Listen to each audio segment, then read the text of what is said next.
Buenas noches a todos. Am, bueno, vamos a empezar esta semana. Técnicamente vamos a ver ya los últimos temas de grafos. Eh, bueno, yo creo que hasta la semana que viene todavía terminaríamos viendo MST. Esta semana vamos a ver caminos más cortos.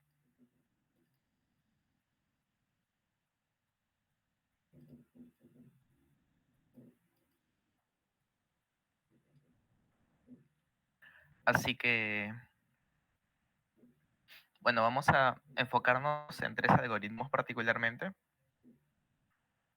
porque tenemos que tomar en consideración que los algoritmos diseñados para hallar el camino más corto eh, tiene dos tipos. Nosotros podríamos decir el primer tipo, que son los single source,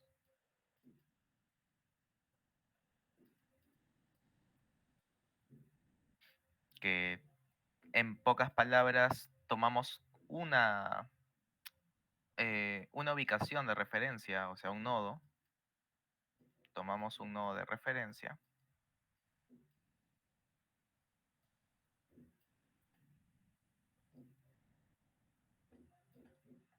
y hallamos las distancias respecto a este nodo, ¿no?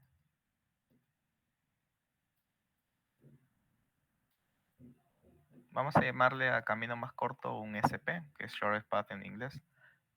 Hallamos el SP desde dicho nodo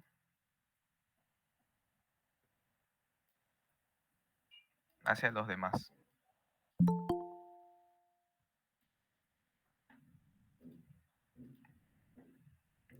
Y está el all pairs,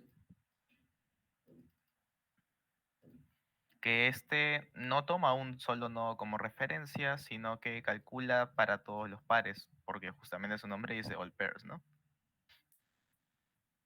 Calcula el SP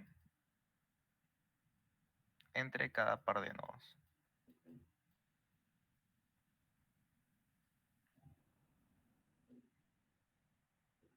Ahora, técnicamente nosotros podríamos decir, bueno, si yo quiero todos los pares, entonces, bueno, fijo cada uno de los nodos como posible inicio y aplico un algoritmo de tipo single source. Eso es válido, pero no siempre va a ser lo más óptimo, ¿no? Pueden haber casos en los que el único algoritmo de tipo all pairs shortest path que vamos a ver puede ser más rápido que aplicar n veces un single source. Ahora, en términos generales, uno suele estar interesado en el camino más corto dentro de un grafo. En términos generales, podríamos decir que el grafo tendría que ser ponderado, ¿no? O sea, se dice que un grafo G es ponderado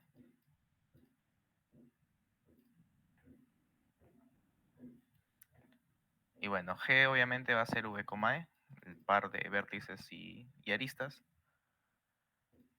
Si existe una función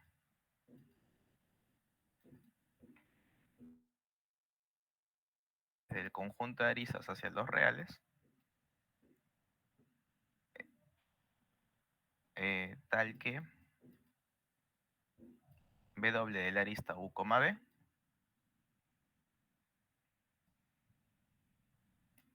es llamado el peso de la arista U, B. O sea, vamos a tener una función real. Ahora, bueno, esa función real podría ser cualquiera. No necesariamente tiene que ser no negativa. Puede ser que tenga algunos valores negativos y si es que el problema lo amerita. Y justamente hay características que se van a tener que dar en algunos algoritmos de tipo single source para poder ser aplicables. Por ejemplo, En el caso de los algoritmos de Single Source Shortest Path, tenemos técnicamente SSSP. Técnicamente existen tres algoritmos y uno ya lo conocemos. El primer algoritmo es el BFS. ¿Y cuál es la desventaja del BFS? Que solo se puede aplicar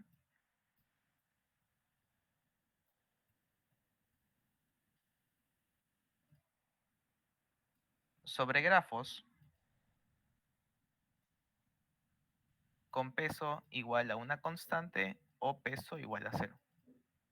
Es decir, todas las aristas tienen el mismo tipo de peso o simplemente no tienen peso. Ahora, y me van a decir, bueno, ¿y por qué todas deben tener el mismo tipo de peso? Porque eso va a ser equivalente a que todas tengan un peso de 1 multiplicada por un factor. O sea, yo puedo aplicar BFS sobre un grafo ponderado en el que todos mis pesos son el mismo. O sea, acá 3, 3, 3, acá 3, acá 3, acá 3. Y yo puedo hacerlo porque si todas mis aristas pesan lo mismo, entonces mi distancia más corta va a ser igual a cantidad de aristas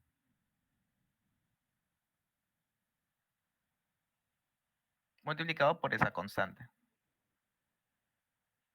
Pero obligatoriamente tiene que tener todas el mismo peso. Porque si hay alguna que no tiene exactamente el mismo peso, entonces no se puede aplicar BFS. Eh, y bueno, ¿no? Por lo que ya habíamos visto anteriormente, el BFS tiene una complejidad lineal. Es cantidad de nodos más cantidad de aristas. Ahora, ¿cuáles son los dos algoritmos que van a llegar a salvarnos la vida? En un caso completamente general, ya que, bueno, aristas con el mismo peso, una probabilidad ínfima de que aparezcan en la vida real, ¿no? El primer algoritmo se llama algoritmo de Bellman-Ford. El algoritmo de Bellman-Ford, técnicamente, puede hallar la distancia más corta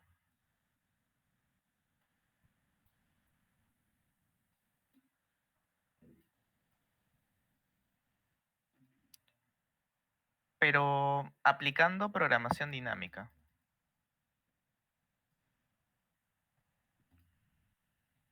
Bueno, justamente aquellos que han estado cuando estuvimos en la clase de P, probablemente recuerdan que Bellman fue el que inventó la programación dinámica.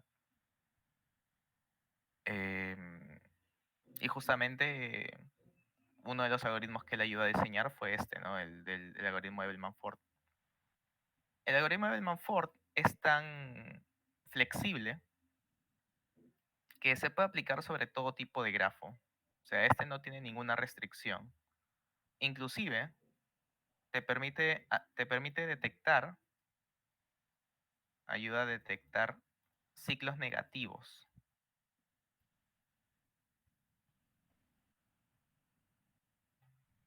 en el grafo. Ahora ustedes dirán, bueno, ¿y por qué me importa a mí si es que existe algún ciclo negativo? Porque si tú quieres la distancia más corta desde un nodo en particular y desde ese nodo tú puedes llegar hasta un ciclo negativo, te vas a ir por ese ciclo negativo hasta el resto de los días, ¿no? Porque vas a seguir bajando tu distancia. Por eso es importante tener en consideración los ciclos negativos en los grafos, ¿no? El caso del algoritmo de Bellman-Ford permite hallar la distancia más corta para todos los nodos alcanzables por el nodo de origen, pero tales que no exista un ciclo negativo que pueda interponerse, ¿no? O sea que desde el nodo origen puedo ir a un ciclo negativo y de ahí puedo ir a ese nodo. Esos los va a poder identificar. Pero obviamente esos nodos técnicamente tendrían que ser asociados con una distancia más corta de menos infinito en todo caso, ¿no? ¿Y cuál es la gran dificultad o la gran problemática con el algoritmo de Bellman-Ford? Que su complejidad es polinomial, pero no es tan bonita. Es cantidad de nodos por cantidad de aristas. Y bueno, ¿no? Como ya se imaginarán, esto nos impide poderlo aplicar en la mayoría de problemas, ¿no? La mayoría de problemas tienen IM ambos hasta 10 a la 5, porque suelen ser grafos poco densos, ¿no? Y bueno, un n por m no da mucha confianza. El último algoritmo, y este probablemente sea uno de los más usados en problemas, particularmente hablando, es el algoritmo de Dijkstra. ¿Y cómo uno podría describir el algoritmo de Dijkstra de manera que alguien lo pueda captar, o bueno, pueda entender más o menos el truco que, que implica la aplicación de Dijkstra? El algoritmo de Dijkstra podríamos decir que es un BFS con saltos. Y este solo es aplicable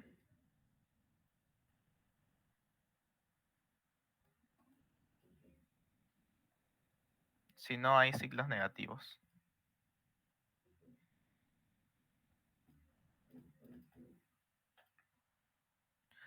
A ver, formalmente se expresa que el algoritmo de Dijkstra se debe aplicar solo cuando las aristas tienen peso no negativo.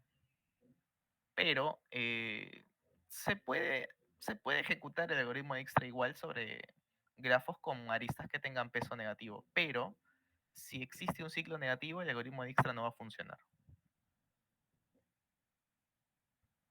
¿Por qué? Porque el algoritmo de Dijkstra se basa en el concepto de relajar, pero hay una premisa en el algoritmo de Dijkstra, que al igual que en el BFS, si nosotros nos mentalizamos y recordamos visualmente el algoritmo del BFS, una vez que tú visitaste un nodo, o sea, que el nodo, luego de haber entrado a la cola, tú lo sacas por primera vez, lo vas a procesar y terminas de procesarlo, dicho nodo ya va a tener asignado su camino más corto.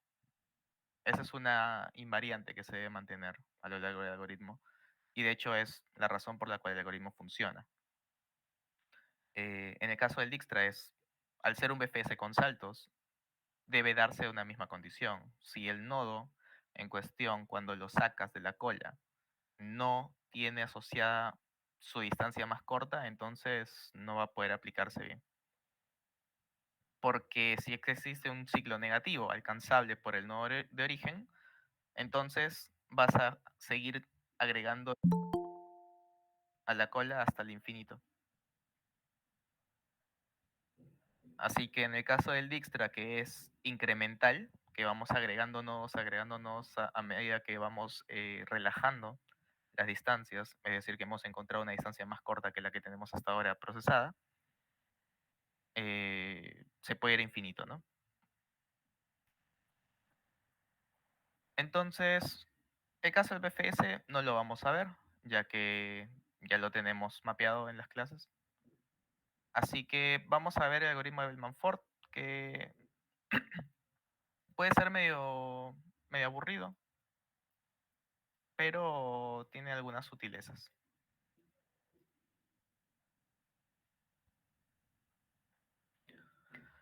Muy bien, algoritmo de Bellman-Ford.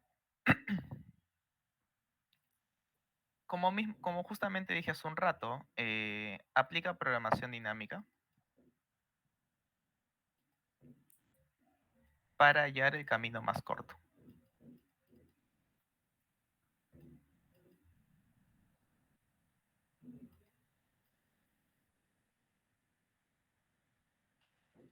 Así es como lo tenemos. Ahora, ¿por qué es aplicable DP? Por simplemente esta característica, ¿no? De que la distancia más corta desde un nodo de origen hacia U es igual al mínimo para toda arista B, U existente del peso de la arista B, U más la distancia más corta de S a V, ¿no?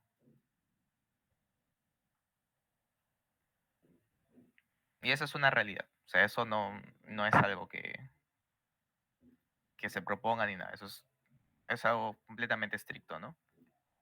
Porque técnicamente nos está diciendo, bueno, tienes U, entonces tú tienes S acá, y agarra todas las formas en las que puedes llegar a U. Todas, todas, absolutamente todas.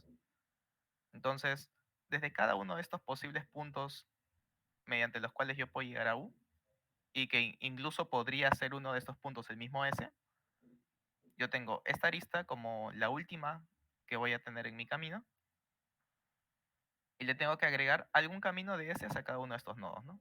Para poder completar el camino. Pero obviamente, si es que me dicen un camino y yo quiero minimizar la suma total, voy a elegir el camino más corto. Por eso es que este de acá no es un camino cualquiera, sino el delta, ¿no? Entonces, si partimos de esta característica, nosotros lo que vamos a tener es una solución relativamente incremental también. ¿En qué sentido? Que vamos a definir para Bellman-Ford un memo, o sea, una tabla que tenga S. Bueno, vamos a quitar el S porque el S va a ser para el nodo de origen. Vamos a decirle T y U. ¿Y qué cosa va a significar este memo de T, U? Recuerden que yo les había dicho que cuando bueno, cuando vayan a aplicar programación dinámica o algún tipo de recursión, siempre escriban lo que significa la tabla o alguna de las entradas en la tabla. En palabras, memo de T, U, ¿qué significa? Es la distancia más corta de S a U usando exactamente T aristas.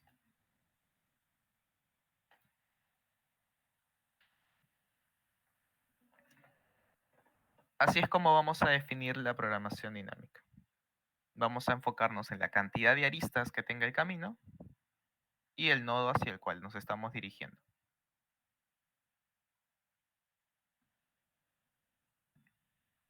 Entonces, si lo ponemos de esta forma, queda completamente evidente cómo es que tendríamos que aplicar esto de acá arriba. Porque este camino más corto hasta U, del lado izquierdo, sería un camino más corto hasta V, y podríamos decir que si este lado izquierdo tiene K aristas, el delta del lado derecho debería tener K menos 1, ya que estaríamos agregándole una arista más, ¿no? Entonces podríamos ir viendo que la késima fila de esta tabla va a estar relacionada con la K menos unésima. Y de hecho nosotros tranquilamente podríamos decir la siguiente relación, ¿no? Decimos memo de K en U es igual al mínimo para todo V, U en nuestras aristas. ¿De qué cosa? Del peso de la arista más el memo de K menos 1 por U, por V. Acá está. Y como decía, esto tiene completo sentido porque estamos agregándole una arista a un camino de longitud K menos 1. Y con este mínimo para todas las aristas que entran a U, nos estamos encargando de verificar cada uno de los posibles casos, porque no puedes entrar por ninguna otra arista U. O sea, no se puede llegar por ninguna otra arista. Por lo tanto, estamos verificando todos los casos. Acá solamente nos faltaría el caso base, ¿no? caso en donde no se tiene que aplicar la recursión o construirlo a partir del mismo memo. En este caso es bastante simple. Cuando no tienes ninguna arista, el único que tiene cero es el nodo de origen, mientras que el resto de nodos deberían tener infinito.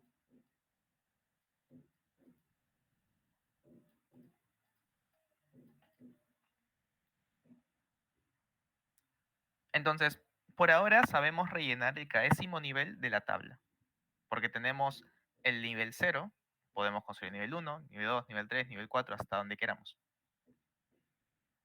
Pero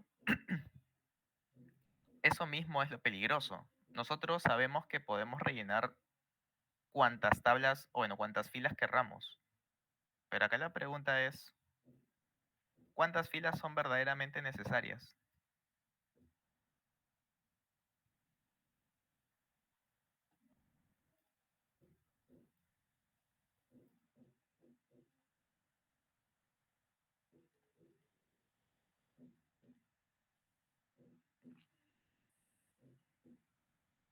Y el hecho de preguntarnos cuántas filas de memo deberíamos rellenar es completamente equivalente a preguntarnos cuánta es la máxima cantidad de aristas que podría tener un camino más corto.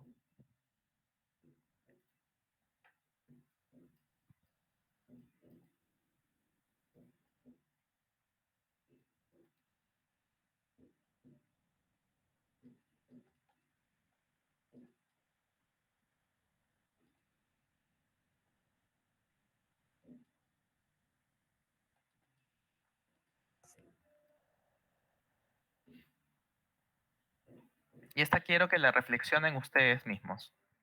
Voy a esperarlos a que piensen un rato y me digan.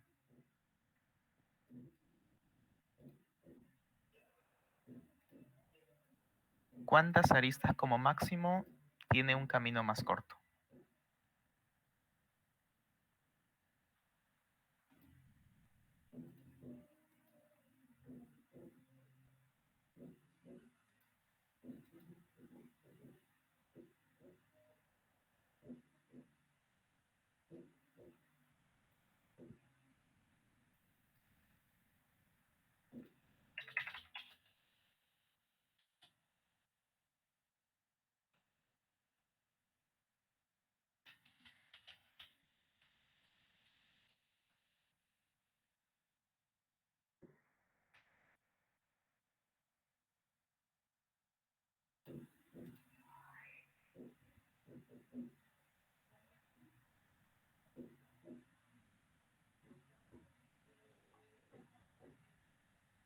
Profesor, Sí, sí. ¿no sería el total de aristas menos uno? El total de aristas menos 1, o sea, m menos 1. Sí.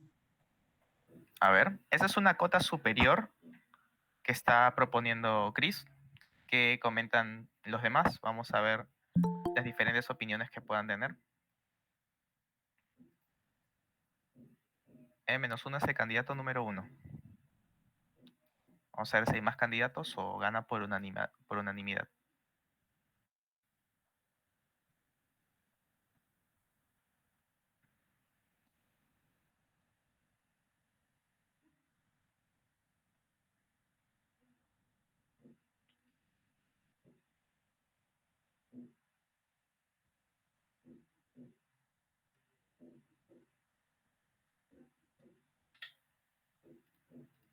Perdón, más bien sería el total de nodos menos uno, ¿no?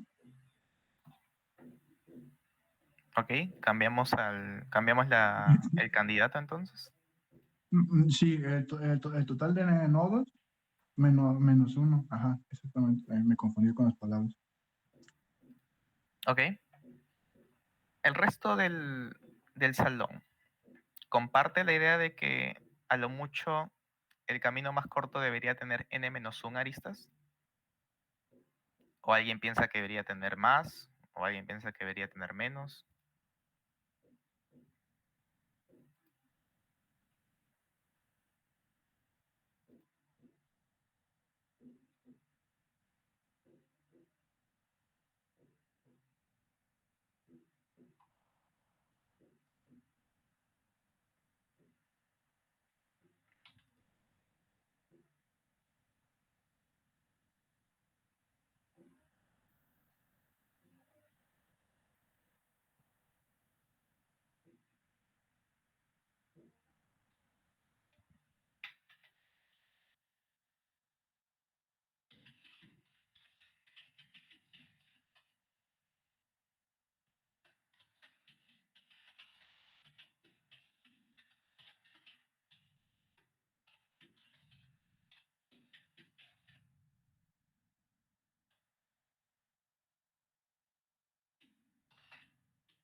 B menos 1.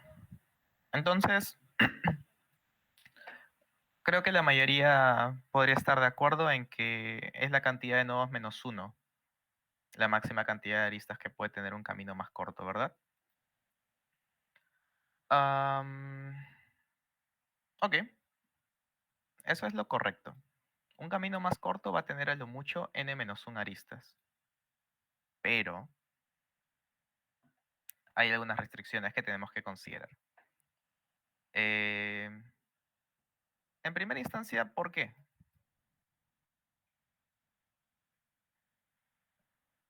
¿Por qué a lo mucho debería tener n-1 aristas un camino más corto?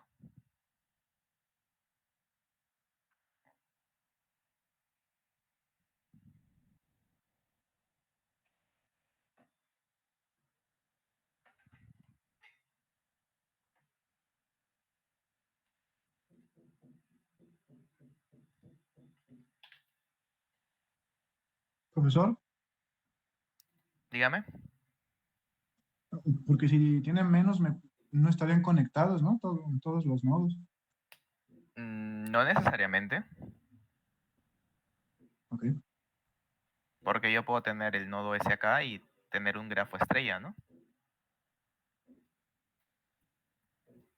Y todos los caminos más cortos serían de una sola arista.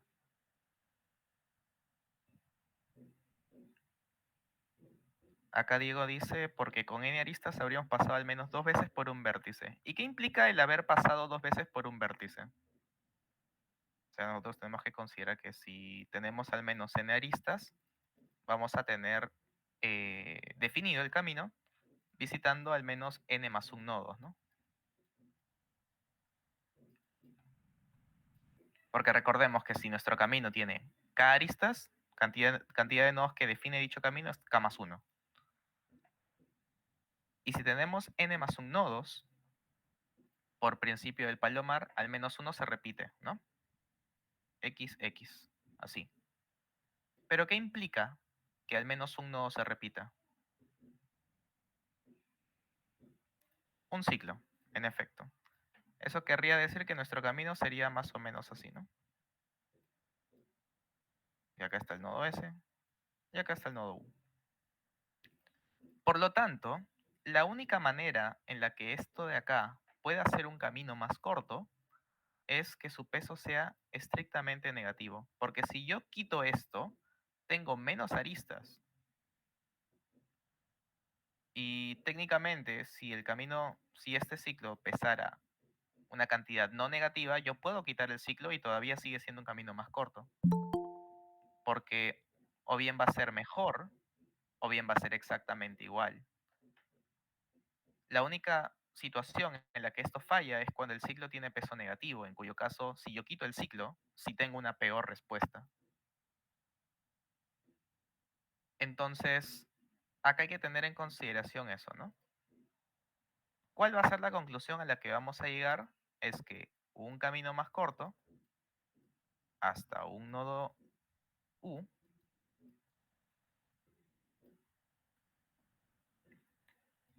si existe, es un camino simple.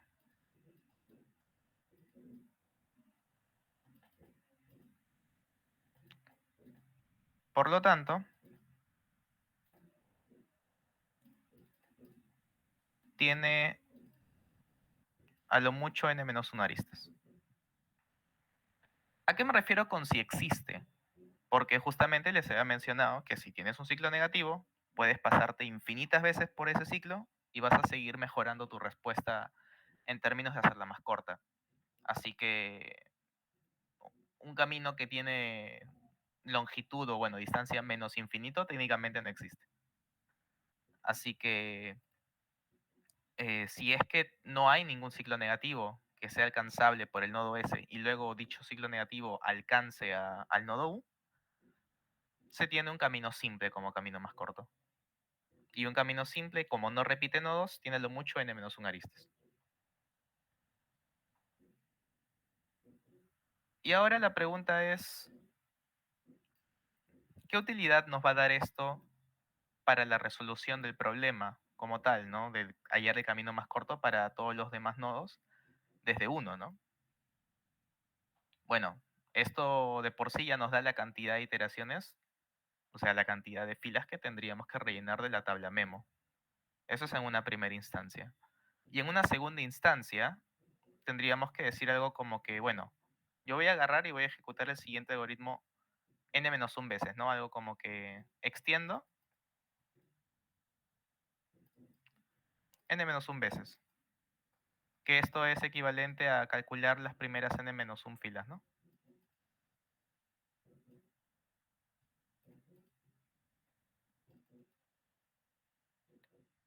Después de esto, si yo extiendo una vez más,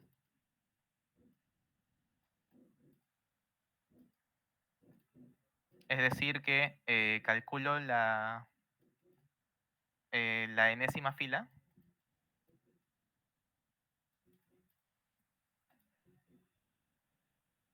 con estos dos datos yo puedo determinar si es que existe un ciclo negativo.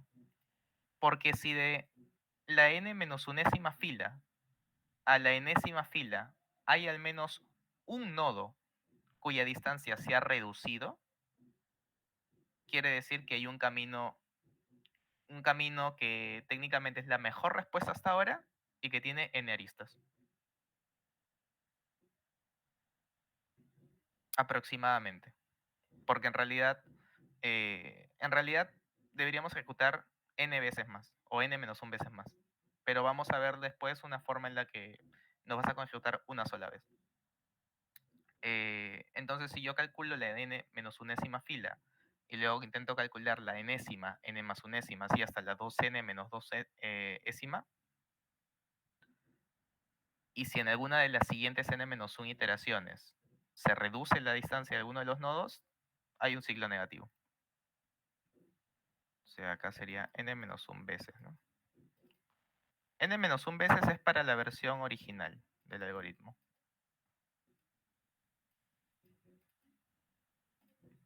Es decir, la que usa esta definición. La que usa esta definición de memo. Acá lo importante es esta palabra, exactamente t. Y bueno, si es que cambiamos esta palabra de exactamente a lo mucho, solo se tiene que ejecutar una vez más. Eso es lo interesante. Pero bueno, eso ya lo vamos a ver a nivel de implementación. Eh,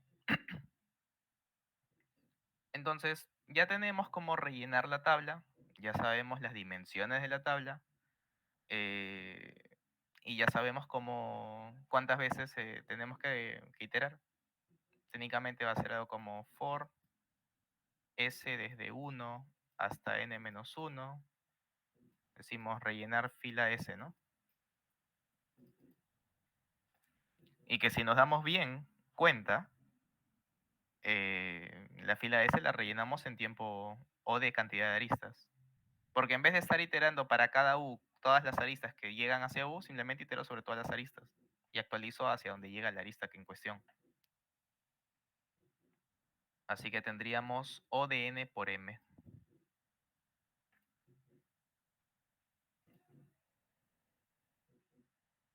Y esa sería la idea para el algoritmo de Bellman-Ford.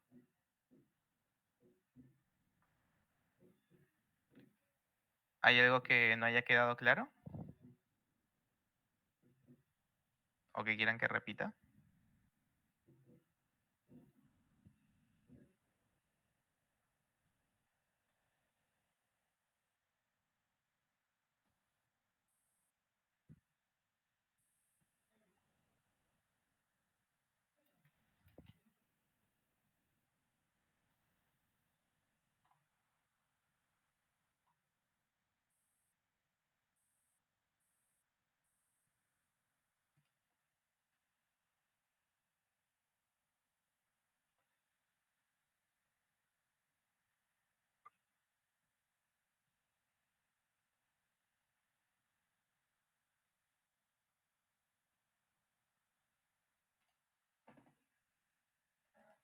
Muy bien. ¿Qué dicen los demás?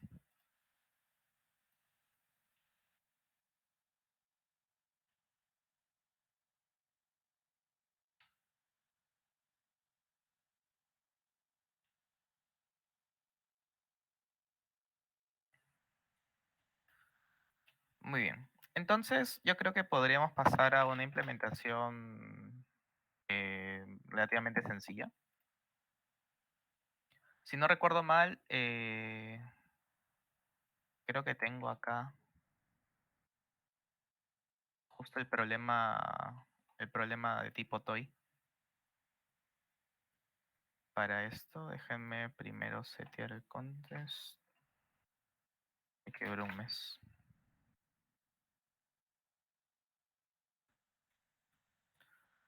Ok, estamos en el contest de Bellman 4, el 7.6, y nos vamos a problema A.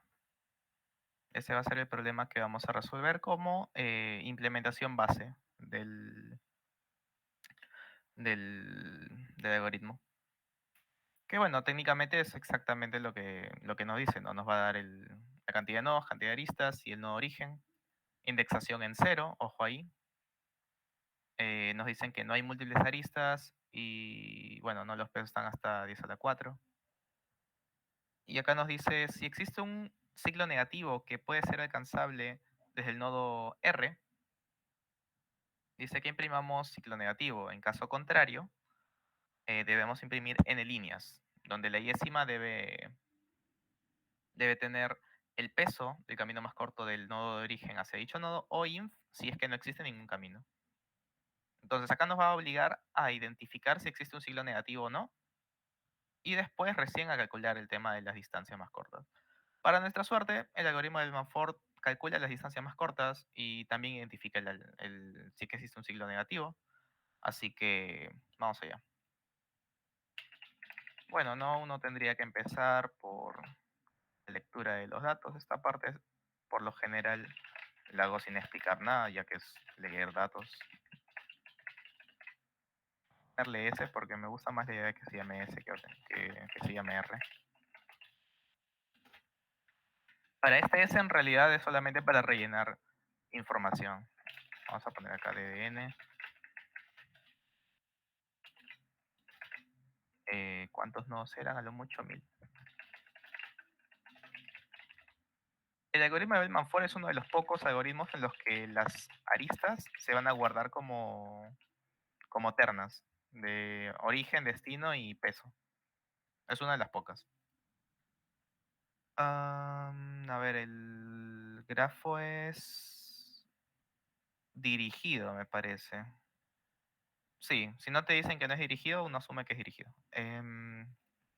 Entonces, para cada una de las aristas,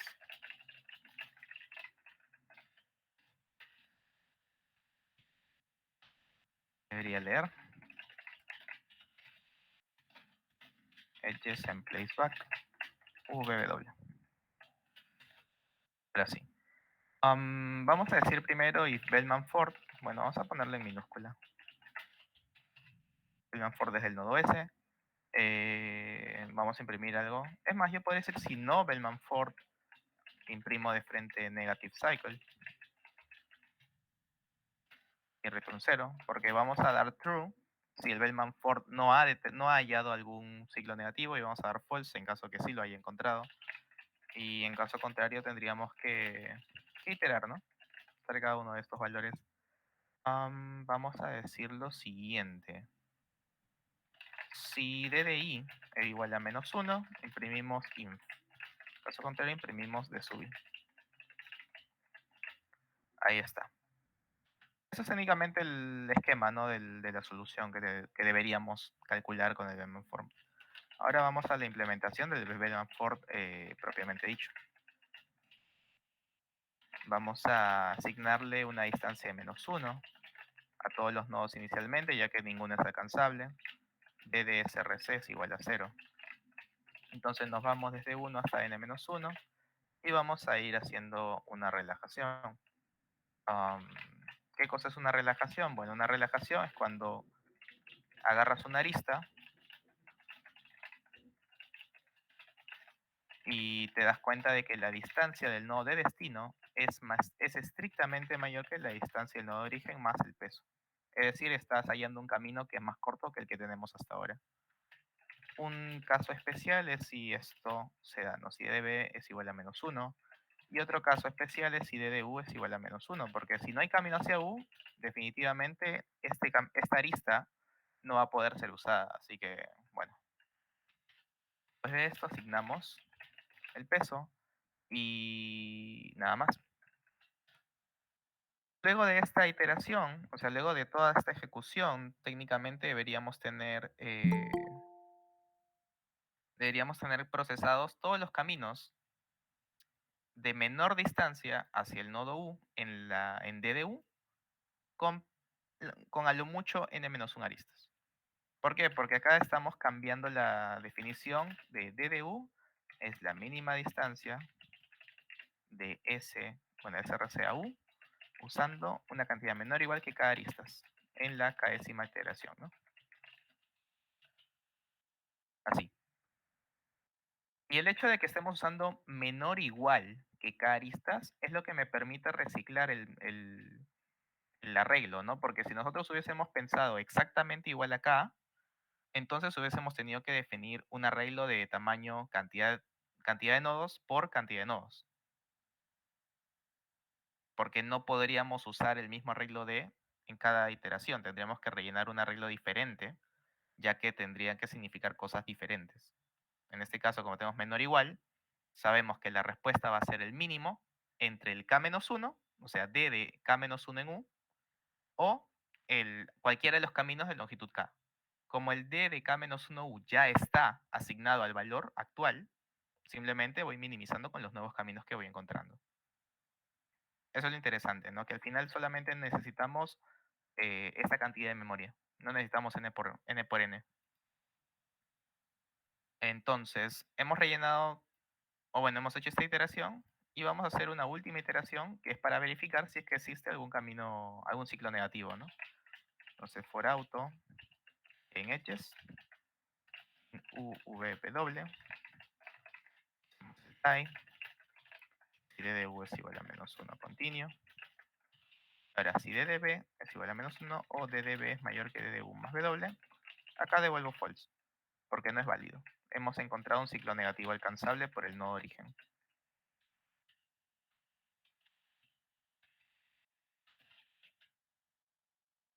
En caso contrario, si ha pasado toda esta iteración y no se ha mejorado ningún camino, no existe ningún ciclo negativo. Así que sería safe. Vamos a probar. Vamos a probar el código, a ver qué tal le va. Debería dar 0, 2, menos 3, menos 1. Ok, dio error de compilación.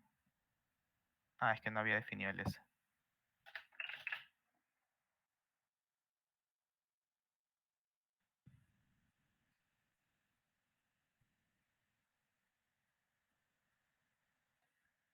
Ok, me botó negative cycle.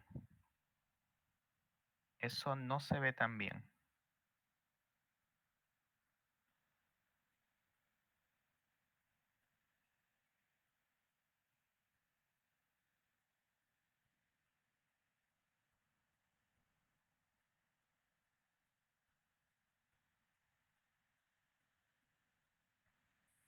¿Y por qué me bota negative cycle esto? Vamos a ver. 0, 1, 2, 0, 2, 3, 1, 2, menos 5. 1, 3, 1, 2, 3, 2. Este es un DAG, ni siquiera tiene un ciclo. Ni siquiera tiene un ciclo, este es un DAG. No tiene sentido esto. Vamos a ver qué ha pasado. False, no. False, sino true. Ya.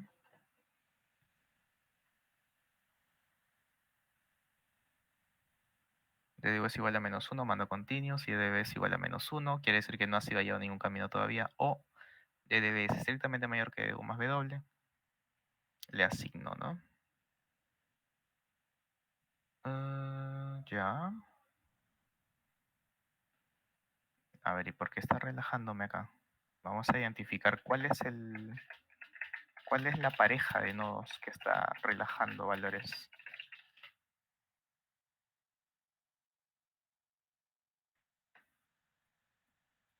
1, 3. 1, 3. Pero si no hay ningún nodo que apunte hacia el lado izquierdo, todos son de menor a mayor. Todos son desde un nodo menor hacia un nodo mayor. No puede haber un ciclo, en este caso. Está rarete.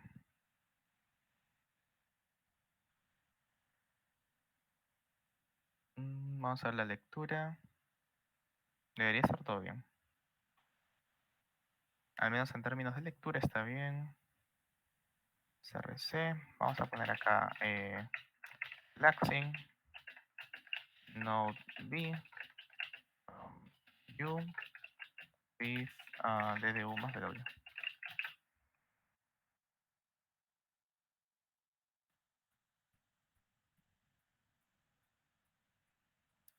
Nodo 1 desde 0 con 2. Menos 3, menos 1, menos 3, menos 1. ¿Qué? ¿Por qué se relaja con el mismo valor? No entiendo. Ah, ok, ok, ok. Eso sí, error mío. Ha sido completamente error mío. BizDU, el nodo se ha vuelto alcanzable por SRC. Porque no puedo usar una distancia como referencia, ya que... O sea, sí puedo, ¿no? Pero no es lo ideal. Vamos a ponerle visitados, ¿ok? Entonces, si BizDU es falso, o sea, if not BizDU, diríamos if not BizDV, o la distancia es exactamente mayor, ¿no? O sea, una situación o un valor que se puede usar sería min tal vez, o algún valor muy extremo, ¿no? Que sabemos que nunca va a llegar a ese valor. Pero en este caso tenemos justamente la respuesta que tiene un -1, así que DDI igual a -1 no tiene sentido para validar si es que es alcanzable o no todavía. Ya con el bis es más cómodo, ¿no? Ok, me sigue identificando negative cycle, pero porque acá no estoy marcando el bis de V como true. Ahora sí.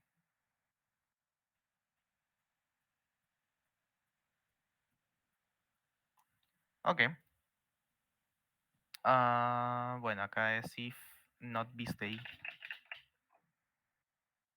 Y ahora sí debería darnos la respuesta. 0, 2, menos 3, menos 1. Vamos a ver el segundo caso, que debería darnos negative cycle. Y en esta casilla tiene una arista del 3 al 1, ¿no? Así que si puede regresar, si hay un signo negativo, y este que tiene un inf 0, menos 5, menos 3. Acá está. Pero como pueden ver, si la implementación está bien, la idea está bien, porque bueno, es programación dinámica. Si un problema no, o sea, si una programación dinámica que entra en tiempo y está bien implementada no pasa, nada va a pasar. Seguro los casos de prueba están mal o algo. Ahí está. Como pueden ver, tenemos un accepted. Voy a enviar el código, déjenme buscar el chat del grupo.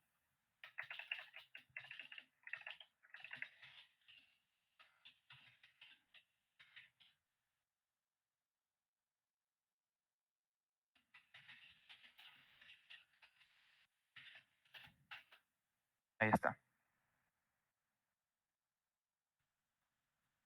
Entonces, voy a dejarles acá un rato. O sea, ya les he pasado el código, pero igual se los dejo acá para que lo vean.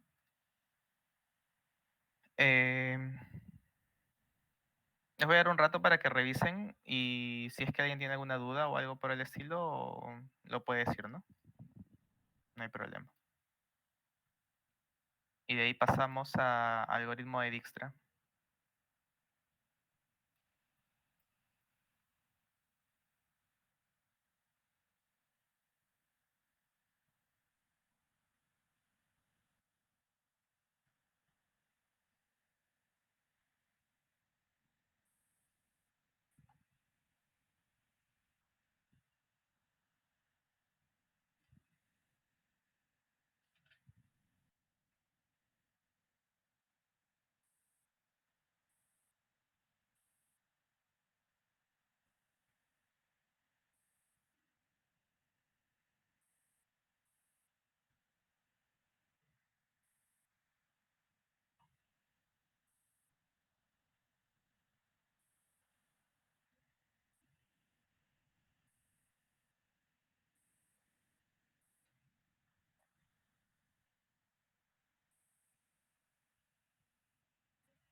¿Puedes mandar esa recurrencia y los casos base por el grupo?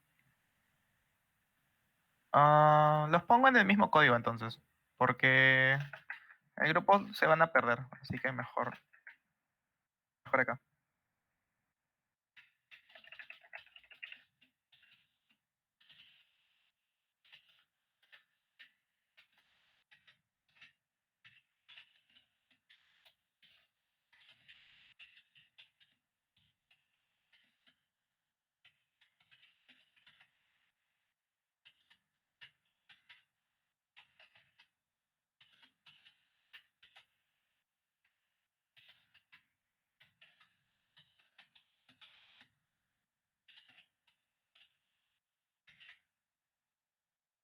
Bueno, para toda arista, ¿no?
Lo pongo para que se actualice el IE1 y ya está. Ya está todo en el código.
Muy bien. ¿Les parece si pasamos a ver algoritmo de Dijkstra ahora?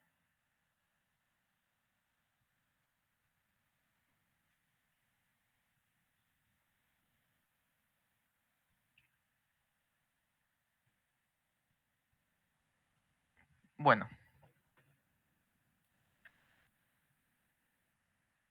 ¿qué es lo que había dicho yo hace unos momentos? Justamente que el algoritmo de Dijkstra es un BFS, pero con saltos, ¿no? Porque yo digo que el algoritmo de Dijkstra podría considerarse un BFS con saltos. Porque cuando uno tiene una arista, supongamos que tengamos una arista del nodo U hasta el nodo V. Uy, no, esa línea me salió horrible. Bueno, esta no está tan fea. Eh, supongamos que tiene una longitud 4, o sea, un peso de 4, podríamos decir eso. Am, esto podríamos decir que es equivalente a lo siguiente.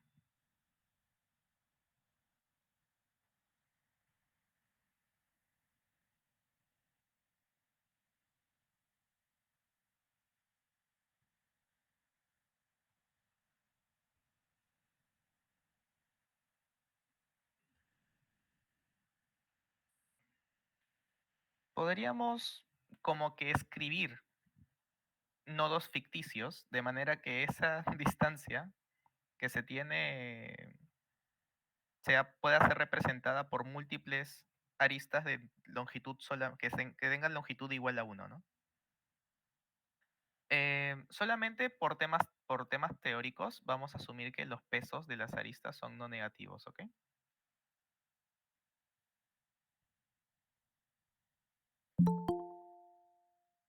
Solo por temas teóricos, para que lo que estoy explicando tenga sentido, porque si hay una que sea negativa, entonces como que no se puede, ¿no? Entonces, si nosotros consideramos la simulación de un BFS en esta arista, partiendo desde el nodo U, vamos a decir que bueno, ese está en el nivel 0, nivel 1, nivel 2, nivel 3 y el 4 estaría en el nivel 4. El V estaría en el nivel 4, ¿no? Entonces, nuestra idea es que estos niveles, en donde solamente van a pertenecer nodos ficticios, vamos a evitar el iterar sobre ellos. Por eso digo, ¿no? Que vamos a hacer como que saltos y nos vamos a ir de frente a todos los niveles que tengan al menos un nodo celeste o en todo caso un nodo válido en ellos. Entonces, ¿qué tal si vemos un ejemplo un poquito más ilustrativo? Vamos a poner acá estos nodos, no sé, supongamos esto, así y esto. Vamos a asumir cierta dirección también en las aristas.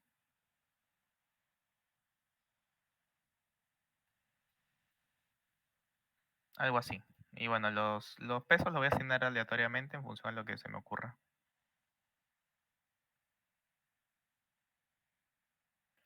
Ahí está.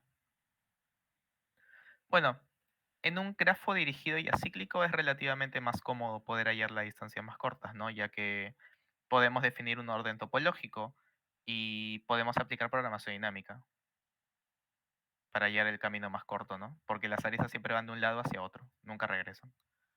Em, de todas maneras, en este caso, vamos a enfocarnos en cómo es el proceso de, de BFS usando saltos, ¿no? Aplicando saltos. A ver, en esta arista de acá arriba tendríamos técnicamente un nodo intermedio. En la de abajo tendríamos dos nodos intermedios. En esta me olvidé de ponerle peso a la del 1, 2. Bueno, vamos a ponerle acá este 2. Vamos a ir dibujando los nodos ficticios que se tendrían que agregar.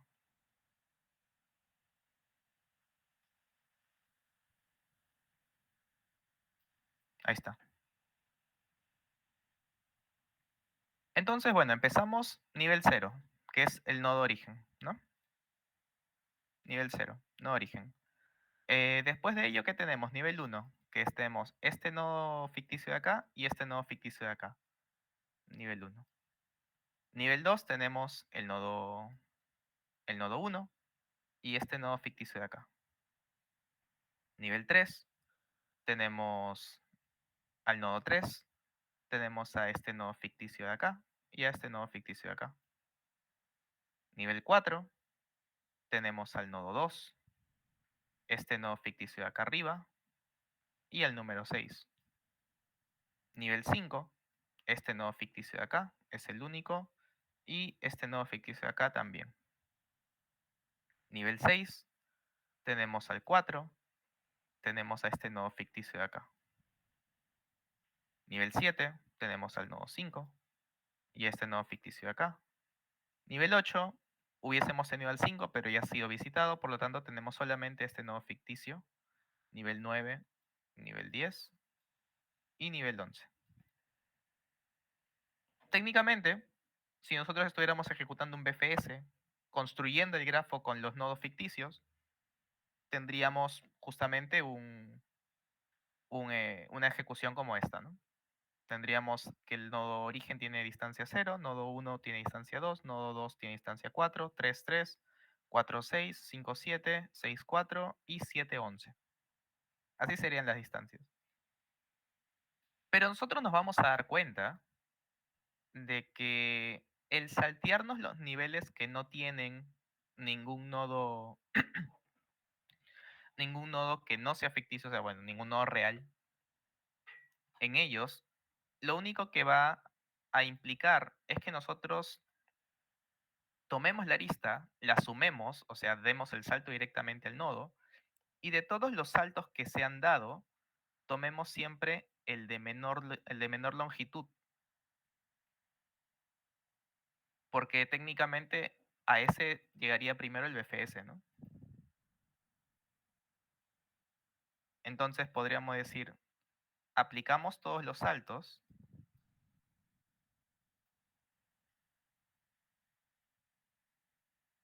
y los metemos a la cola.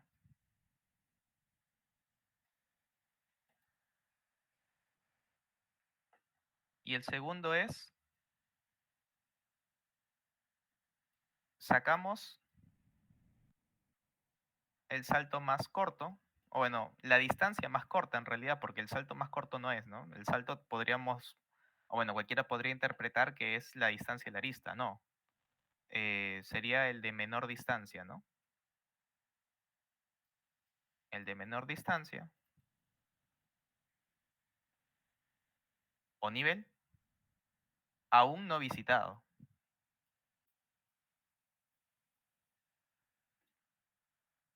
Y estas dos cositas, ¿cómo las solucionas? Usando una cola de prioridades,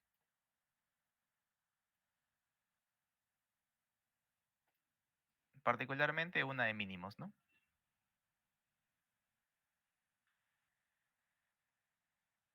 Entonces podemos aplicar exactamente el mismo algoritmo que el BFS, bueno, no exactamente, pero bastante similar, solo que las principales variaciones es que no vamos a sumar uno a la distancia cuando intentemos llegar al otro nodo, sino le vamos a sumar el peso de la arista y en vez de una cola normal vamos a usar una cola de prioridades, una cola de prioridades mínima.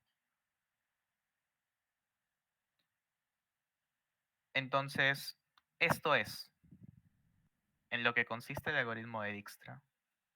Esta es, al menos a mi parecer, la explicación más sencilla que conozco.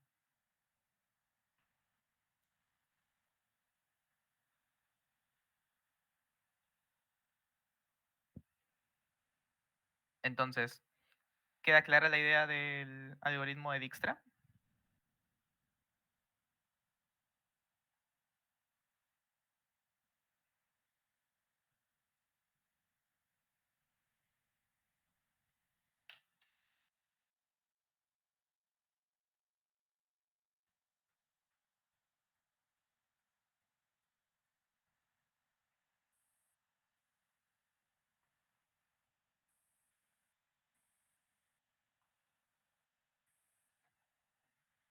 Entonces, voy colocando el pseudocódigo para ver las diferencias, ¿no?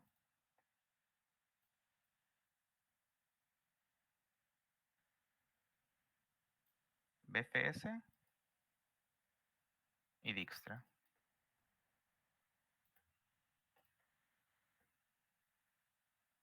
Y hay una variación, o sea, no una variación, sino un detalle extra que vamos a notar en el caso de Dijkstra, a comparación del BFS.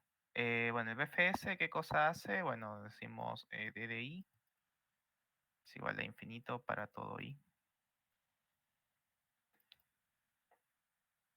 D de src es igual a 0. Q es igual a una cola simple. Q.add src. Decimos mientras not q.empty. Hacemos esto, nos decimos, bueno, u es igual a q.front, q.pop, y luego para cada nodo en la lista de adyacencia de u,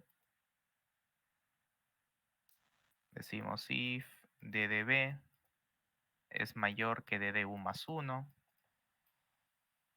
decimos que ddb es igual a ddu más 1, q.add v, ¿no? Así. Y eso técnicamente debería funcionar. En el caso de Dijkstra, se copia exactamente todo, excepto esta línea de acá.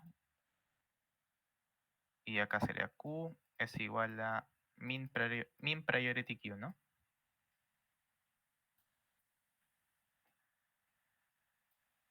Así.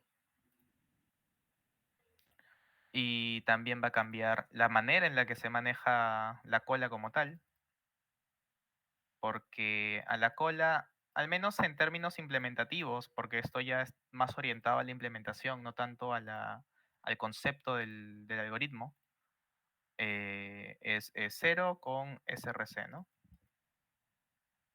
Luego va el Q120 y tenemos esta línea de acá. Voy a poner lo que cambia de un algoritmo al otro, lo demás se mantiene igual.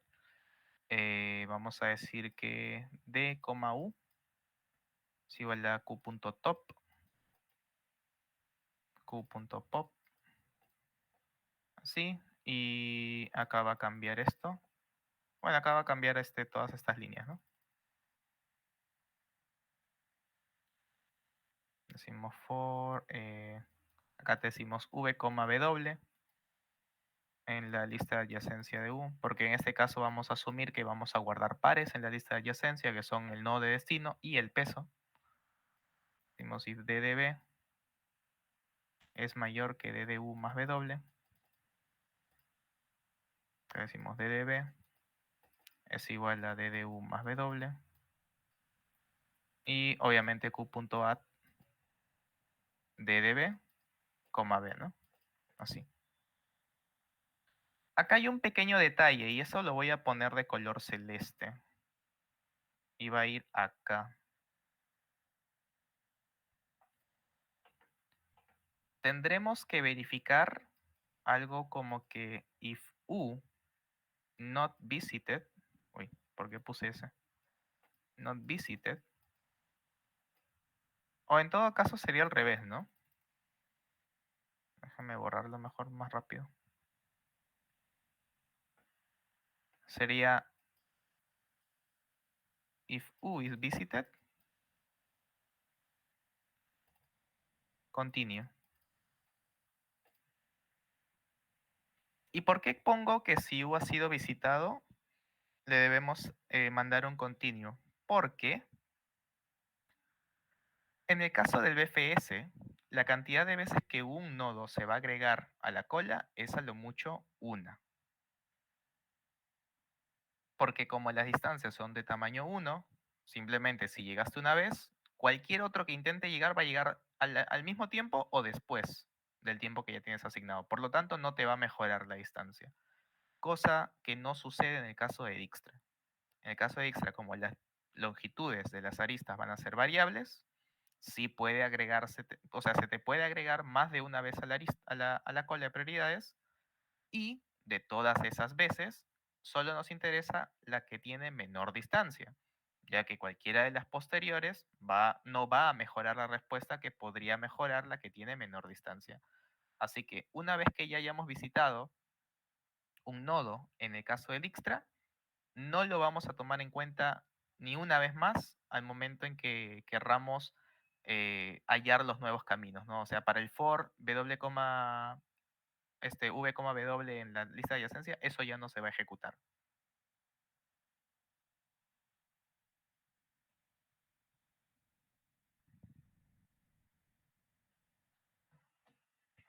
Entonces, esas son las diferencias principales, ¿no? Y en términos de complejidad, bueno, la primera es n más m, conocido, y la segunda es O de m logaritmo de m. Porque esto de acá se va a ejecutar una cantidad de... o sea, se va a ejecutar m veces esa verificación de la condición. Y en el peor de los casos, todas estas veces se va a terminar agregando dicho valor a la cola. Por lo tanto, el tamaño máximo de la cola va a ser m. Y como es una cola de prioridades, la inserción es logaritmo del tamaño, m logaritmo de m. Y a esto le vamos a agregar un n, porque cada nodo va a ser visitable mucho una vez también.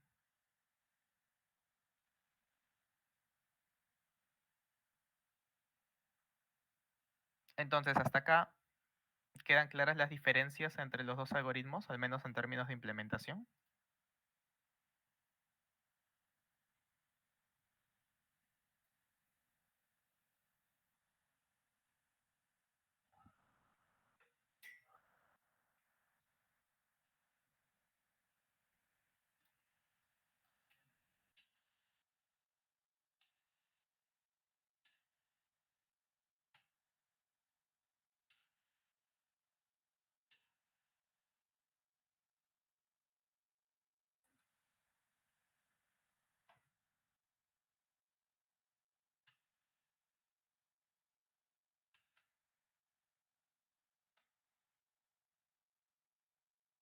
Muy bien. Entonces, ¿les parece si pasamos a hacer el primer problema? Déjenme activar el contest primero porque todavía no está activado el contest de Dijkstra.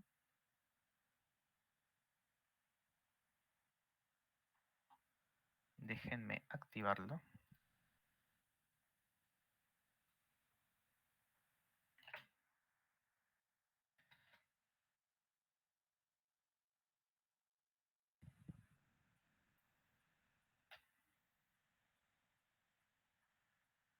Ok, ya está activado.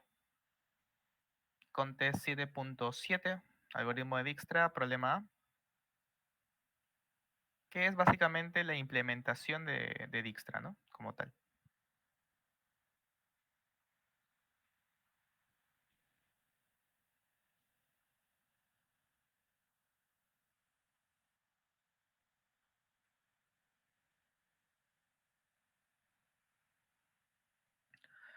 Entonces, ¿qué dice el problema? Bueno, nos van a dar un grafo dirigido y ponderado, un origen R, y queremos el camino más corto desde cada nodo, desde el nodo origen hacia todos los demás, ¿no? Igualito que el algoritmo de Bellman-Ford, solo que en este caso las restricciones son más grandes porque este ya tiene una complejidad un poquito más digerible, ¿no?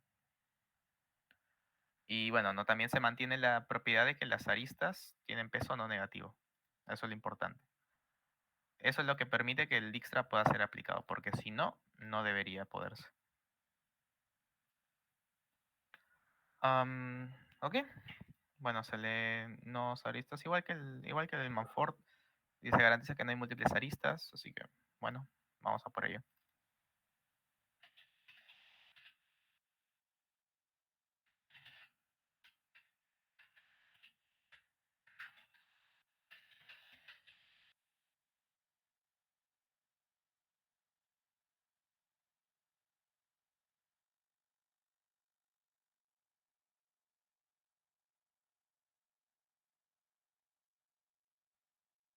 Ah, bueno, leemos de acá las aristas, no hay ningún problema con eso.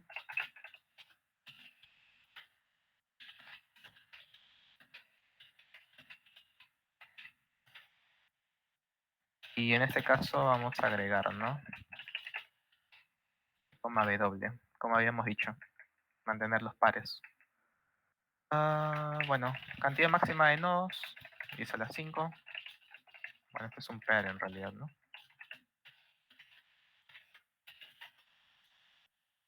Y por último, ¿cuánto es lo máximo? Bueno, las aristas 10 a la 5, 10 a la 4 en peso, a lo mucho 10 a la 5 nodos. Así que la distancia siempre va a ser un int. Aplicamos Dijkstra desde el nodo S y luego para cada uno de los nodos vamos a ir imprimiendo, ¿no? Como tenemos garantizado de que acá, o sea, como las aristas acá si son no negativas, -1 sí puede ser usado para verificar si un nodo es alcanzable o no. Ya tendríamos esto. Tenemos un Dijkstra, ¿no? In src. A cada uno de los nodos, ddi es igual a -1, desde src es igual a 0. PriorityQ, per int. Para los que no saben, la cual de prioridades natural de C++ es una max priority queue. Si nosotros quisiéramos volverla una min priority queue, simplemente tenemos que agregarle el contenedor, que es un vector, y el método de comparación, que sería greater. Con esto ya es una min priority queue. Entonces cubo en place 0 src. Mientras no esté vacía, vamos a decir in dcu. Vamos a meterle su type, q.top, q.pop. Acá vamos a dejar el verificación de que U no ha sido visitado todavía. Y después para cada una de las aristas, bueno, acá no es edges, acá es GDU. Vamos a decir BW. BW es igual a E. Si DDB es estrictamente mayor que DDU más W, DDB es igual a DDU más W. Y Q en place DDB, V, ¿no? Y después de esto debería estar bien. El único tema es esto, ¿no? Si uno ha sido visitado o no todavía. Y la mejor manera de verificar esto es diciendo que si la distancia que tengo es igual a la distancia actual, ¿no? Por lo tanto, si no es igual a la distancia actual, debería meter un continuo ya que no debería ejecutar esto. ¿Y por qué esto es importante? Porque yo puedo tener un grafo en el que un nodo, o sea, puedo tener un grafo algo así, ¿no?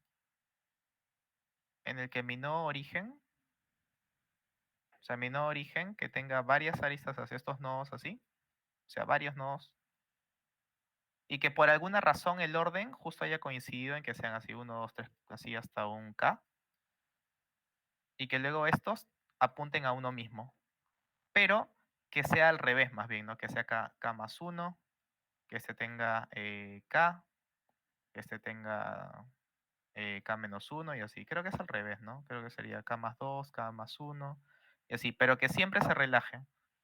Entonces, si tiene una cantidad grande de aristas que salen, va a ser agregado cuantas veces haya acá, ¿no? O sea, sería k veces por el tamaño de su lista de adyacencia. Así que si se balancea estos dos valores bien, dadas las restricciones de cantidad de nodos y cantidad de aristas, podría llegar a que el producto de estos dos sea n cuadrado. Porque sí se debería poder, ¿no? Es como que n medios, ¿no? N medios y ahí fuiste.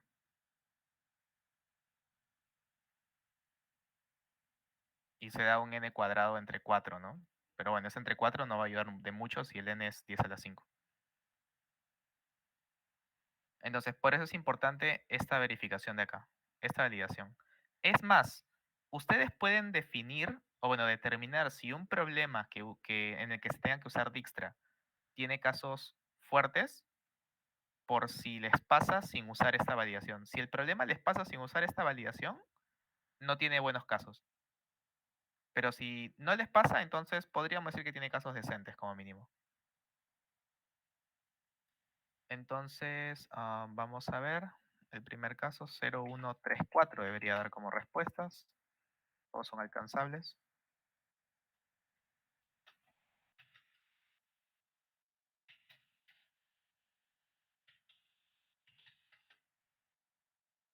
Y bueno, todo listo para el compilation error. Ah, no, bueno, 0, inf.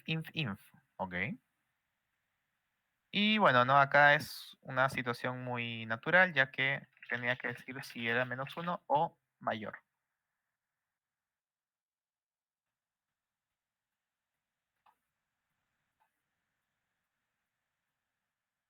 Ahora sí, 0, 1, 3, 4. Y nos vamos al problema enviar y ver, pues, ¿no? Que justamente esto es m logaritmo de m.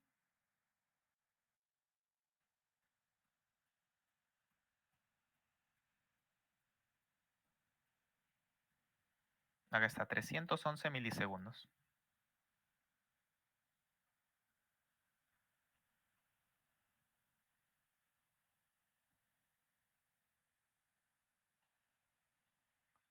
...311 milisegundos, es bastante rápido. Y vamos a hacer la prueba, ¿no? Vamos a hacer la prueba de enviar el mismo código, pero sin la validación. Para ver si pasa o no pasa, ¿no? Bueno, pasó igual, así que a lo mejor los casos de prueba de este problema no están tan bien.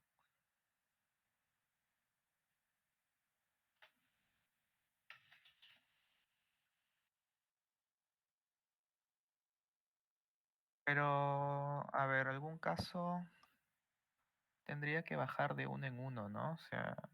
Ah, bueno, puedo darle el mismo peso a todos. Puedo darle el mismo peso a todos. Estoy intentando determinar algún caso. Creo que sí. A ver, ¿qué haríamos? Ya. Déjenme copiar este código. Vamos a hacer algo de magia.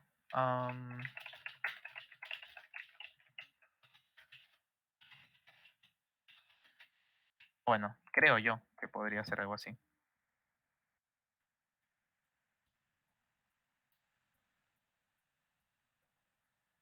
Ok, este es el código, ¿ya? Pueden ver que la verificación no está. Entonces yo debería poder construir un generador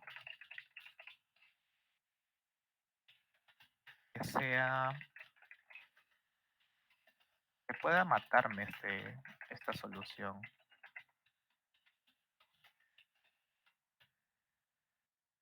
Entonces debería decir vector tuple edges, así como está. Y vamos a definir primero de 0 hasta un k.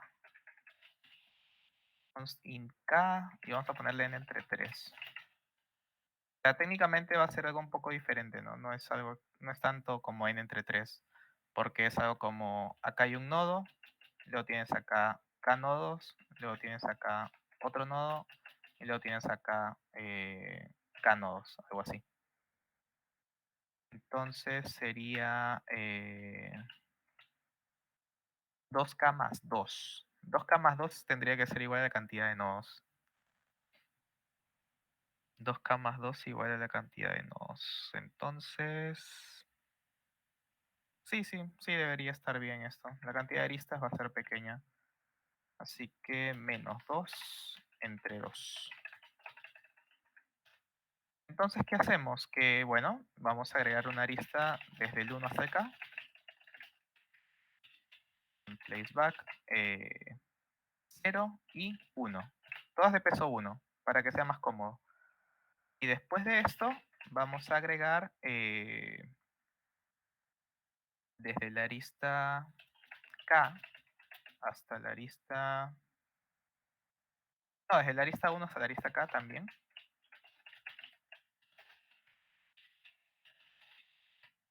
Pero desde I hasta la arista K más 1. Y en este caso, la iésima arista debe tener menor peso, o sea, máximo peso posible sin que se muera. Es decir, tenemos que ir en pesos decrecientes. Lo cual implicaría que podríamos poner algo como K más 1 menos I.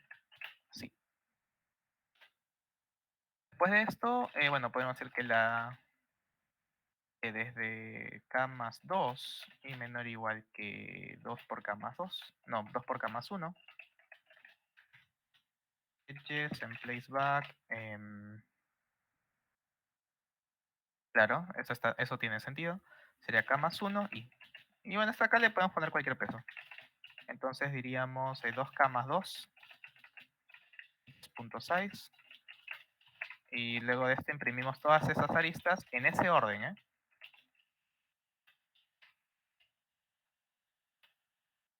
Bueno, esto es igual a E.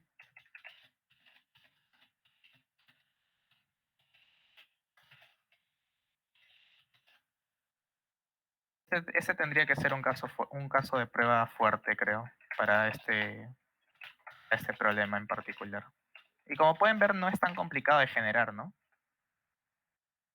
Ahí está. Vamos a probar con casos pequeños.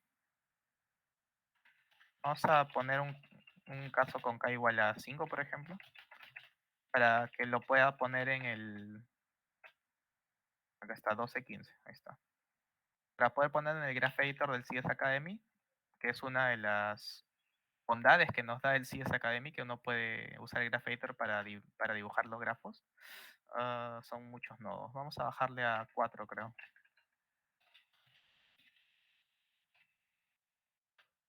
10 nodos es más digerible. Al menos en términos gráficos. Bueno, vamos a bajarle a, vamos a bajarle a 3 entonces, porque se satura mucho. Este está más accesible. Así, así. 2, 3 acá. Y luego eso.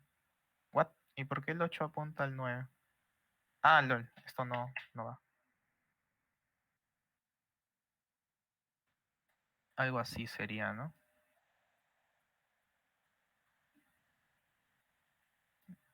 ¿Pero esto qué es?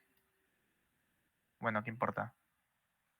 Gráficamente podríamos ver el caso con K igual a 3. Así. A ver, vamos a poner en edit porque esto hasta que se mueve.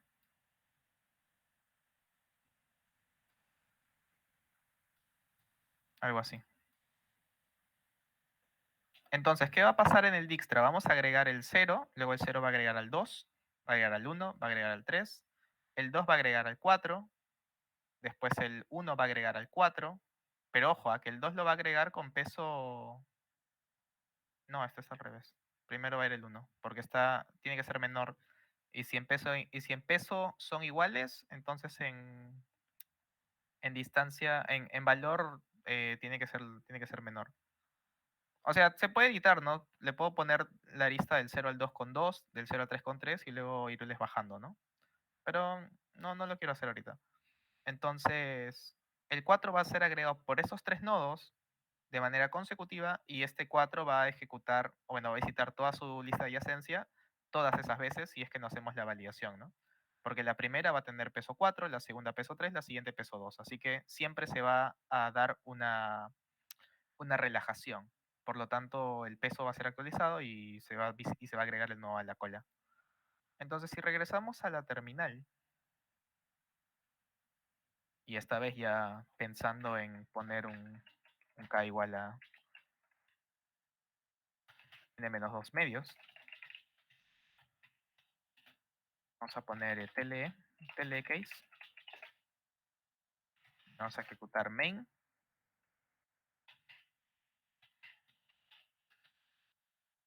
vamos a ver si es que se demora o si estoy troleando. O bueno, no se demoró mucho. ¿Y por qué no se demoró tanto?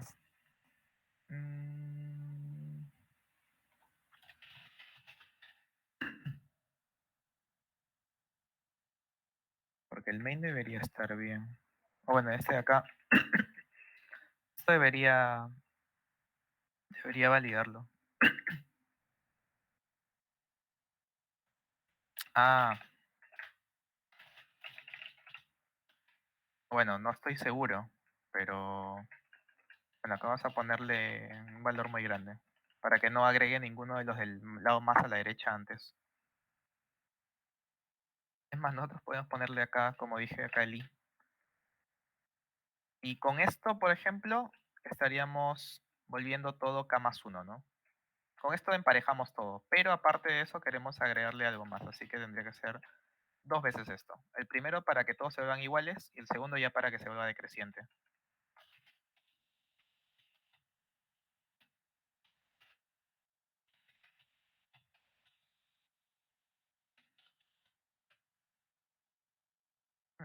Igual está que lo pasa rápido.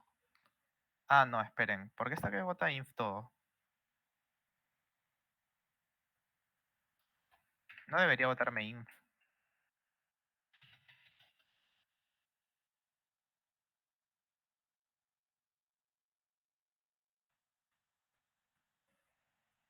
Ah,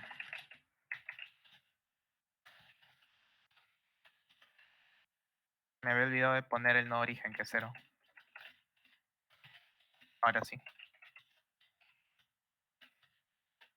Por eso está que pasaba rápido. Ahí está.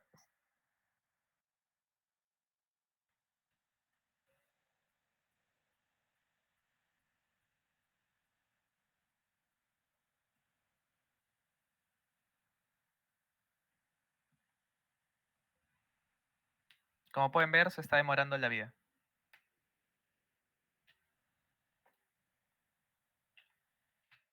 No es muy complicado, ¿no? Encontrar un caso que rompa este código.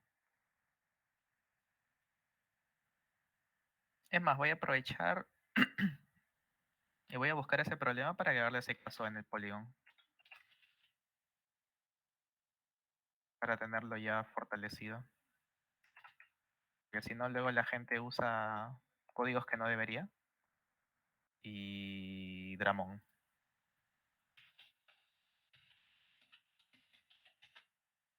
Y bueno, la cantidad de aristas sí está dentro del rango permitido, que es 5 por celda 5.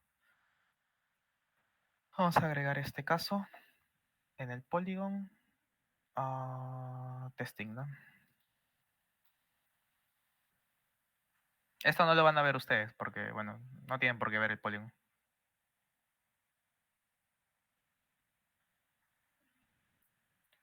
Pero ahora ya saben que, bueno, le voy a mandar un rejudge al código para que vean que ahora sí debería, ahora sí va a darte el limit exceed.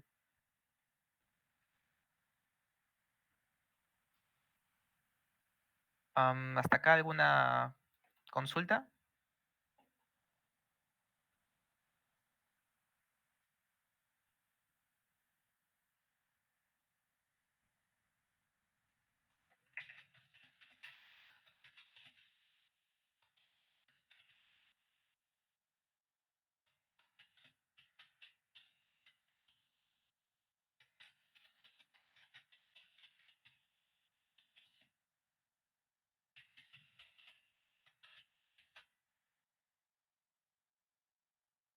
¿Por qué usas en place y no push pushback? Porque en place técnicamente es un poco más rápido. Porque el emplace se usa por referencia y como puedes ver en la implementación que tengo, para el caso de pairs o tuplas, si es que no usas el emplace y usas el pushback, deberías agregarle make pair y ponerle todo esto, ¿no? O el make tuple. Con el emplace es como que ya todo es por referencia, así que lo que vaya en la posición correspondiente se va a deducir.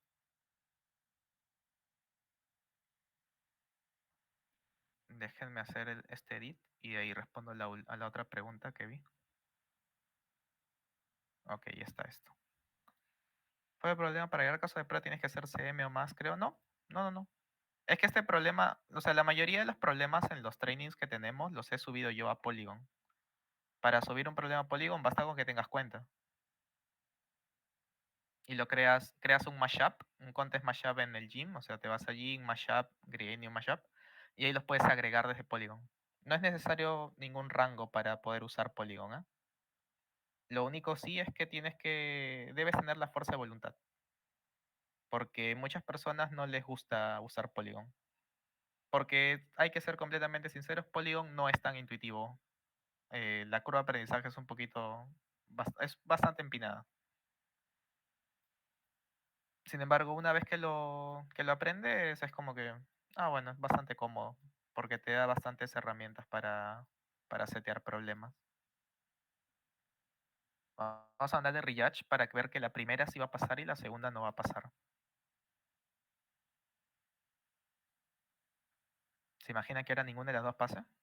Bueno, la segunda pasó, pero con dos segundos de ejecución. Porque le he dado 3 segundos. Ya, está bien, está bien. Al menos para que vean la diferencia de tiempos de ejecución, ¿no? Que si hubiese sido más, el 10 la cantidad de nodos, a lo mejor y se hubiese sufrido un poco más, ¿no?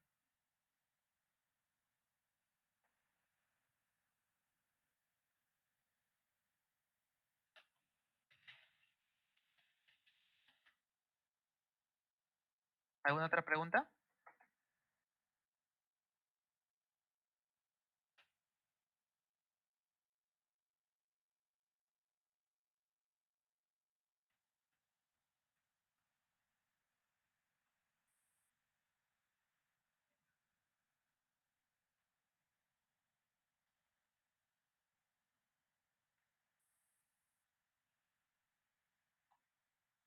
Bueno, ¿les he pasado el Dijkstra? Creo que no, ¿verdad? No, todavía no les paso el Dijkstra. Así que voy a copiar el código.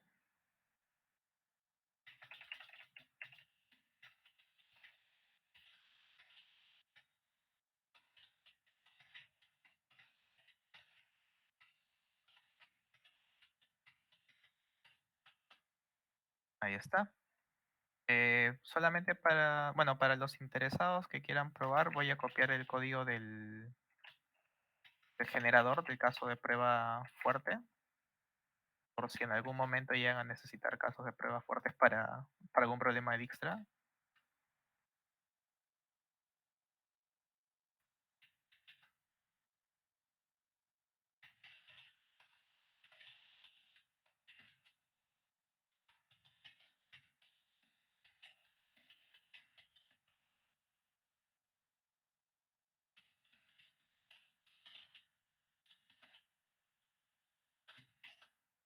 Ahí les he enviado.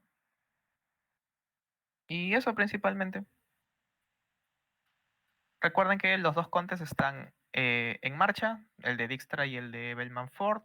Tienen pocos problemas a comparación de los que ya hemos visto anteriormente porque, bueno, no son problemas tan fáciles de resolver tampoco, pero sí son bastante interesantes. Son problemas muy interesantes. Recuerden que los problemas bueno, que están en los contes son problemas de la selección que yo tengo, la selección personal. Así que puede que encuentre algunos fáciles, algunos medios y algunos muy difíciles. Porque la idea es que todos disfruten, ¿no? Los que tienen experiencia, los que no tienen experiencia y los que apuntan a podio, ¿no? En la Extreme.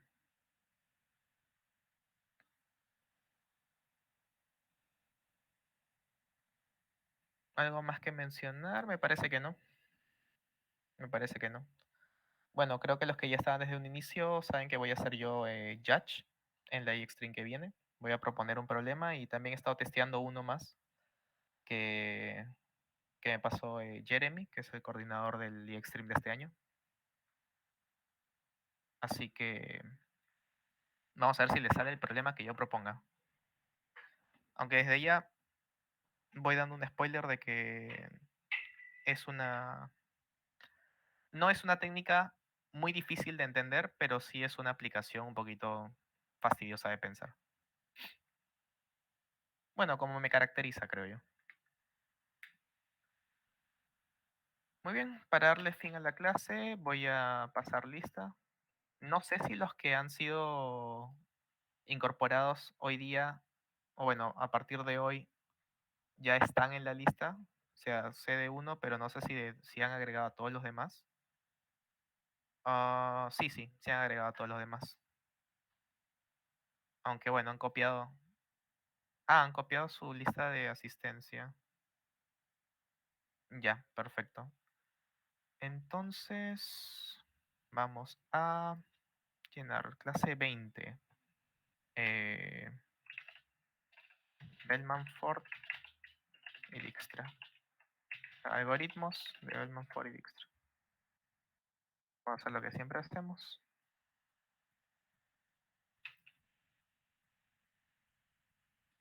Que día es hoy, 22 de agosto.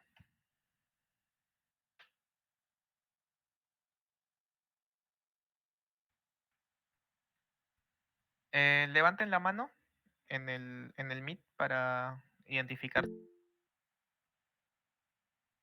No, no, no, no ahorita, pues. Cuando los llame. Diego Alejandro Polido Bonilla. Amir Fernando Puente Cosme. Santiago Castro Sierra.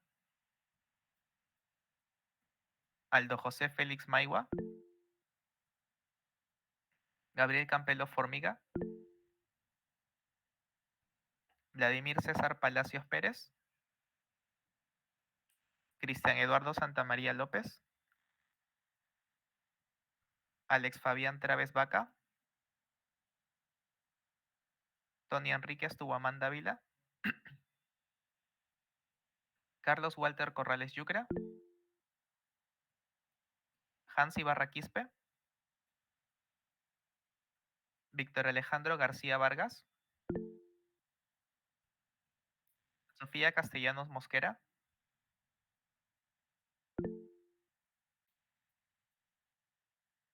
Daniel Felipe Díaz Moreno. Julio Enrique Yauri Tucayasi. Gabriel Gerardo Yarleque Ramos. Jorge Guillermo Olarte Quispe. Omar Miguel Mamani Zucari. Samuel Felipe Chambi Tusaca.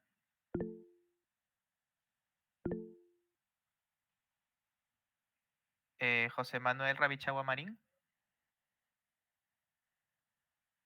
Juan Josué Terán Rebasa. Espera, ahí está Omar y no ha levantado la mano. Jack Jeffrey Cruz Mamani.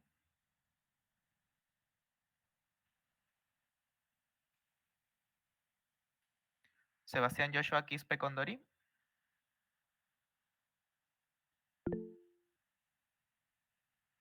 Carlos Fernando Díaz Vargas. José Guillermo Albarrán Aguilar. Daniel Eugenio Santos Silva. David Valleza Ayala. José Emilio Atauchi Mamani. Ángelo Yosimar Aguirre Torpoco. Ian Anthony Marcelo Álvarez Orellana. Mackenzie Yaceli Márquez Ríos. Diego Manuel Granados Retana.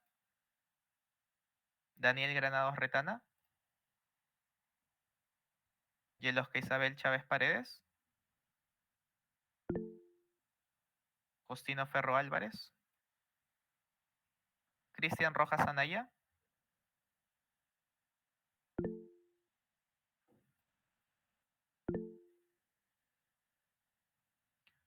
Franco Luciano Cárdenas Martínez.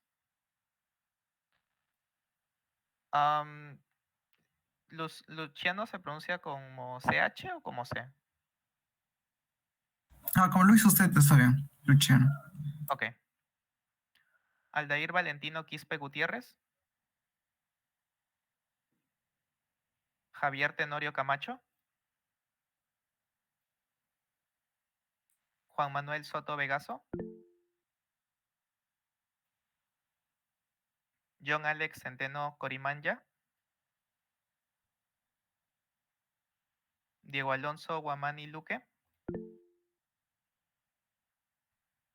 Daniela Alexandra Cristi Vargas Saldaña.